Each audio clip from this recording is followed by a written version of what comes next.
their ihe with them. Their models are stamped with the Ohe Kapala, a traditional stamping method of the Hawaiians.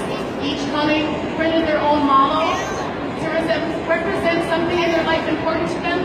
Their ohana, their hula. The song that they're doing is entitled Ole Waimea.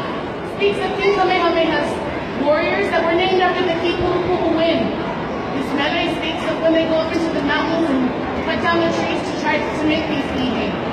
This is Ole Waimea.